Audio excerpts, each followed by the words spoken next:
Howdy friends and family, thank you so much for joining me. This is week 13, day 5 in the series that I'm doing with Christ Memorial Lutheran Church about knowing God. And this week we are talking about how the Lord is our shepherd. And last time I talked about how Jesus as our shepherd gives us the ultimate protection through his cross.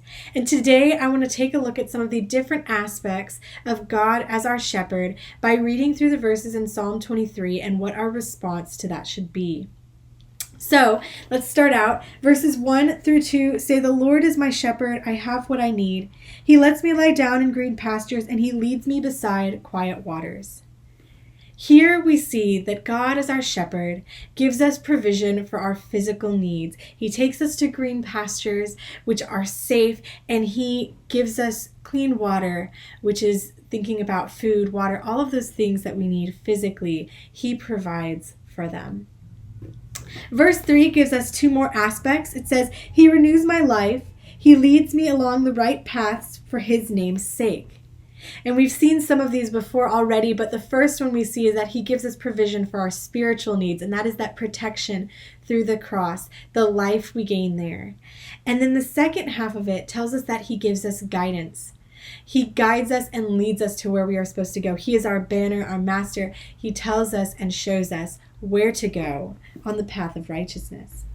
Now verses 4 through 6 gives us a couple more points. We're going to have to take different parts to see them. So verse 4 and 5 say, "Even when I go through the darkest valley, I fear no danger, for you are with me. Your rod and your staff, they comfort me. You prepare a table before me in the presence of my enemies. You anoint my head with oil. My cup overflows."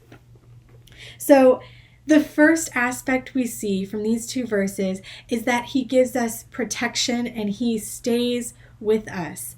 Now, the second verse, verse 5, talks about anointing a head with oil. And a shepherd would anoint a sheep's head with oil to keep bugs from getting in their ears, because these bugs would get in their ears and cause damage to all the pieces and parts inside their head, especially their brain. And the bug could kill them, but they would bang their heads sometimes so hard that they ended up dying to try and get those bugs, which are itching, out. And so God pours oil on our heads. He anoints us with oil to protect us, but also to consecrate us as his, as holy, as righteous. And so God gives us this protection, and he sticks with us, so we know we will always have that protection. The last thing we see is from verses 5 and 6. And verse 6 says, "Only goodness and faithful love will pursue me all the days of my life, and I will dwell in the house of the Lord as long as I live." So this last thing we see is that he gives us blessings. He sets a table before you. Goodness and faithfulness and love follow you.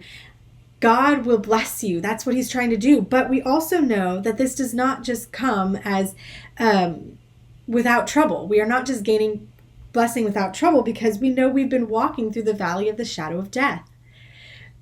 But David knew that God was working all things for the good of those who love him, to bless him.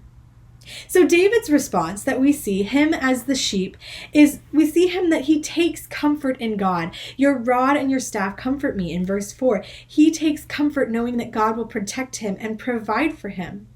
And then he says he will dwell in the house of the Lord forever. And the house of the Lord is a place where we go to worship and praise and seek God. And David also says indirectly that he is depending upon God for these things. He trusts God to provide them, and he doesn't try to stop God from leading him to different places. So this week I call you first of all to seek him, which is what we're doing with this devotional series. But then I also call you to take comfort in him, knowing that he's going to provide for you, and he's going to protect you, and he's going to do what is good for you. Then next, I call you to be dependent upon him. A sheep is dependent upon their shepherd to take them where he needs to be.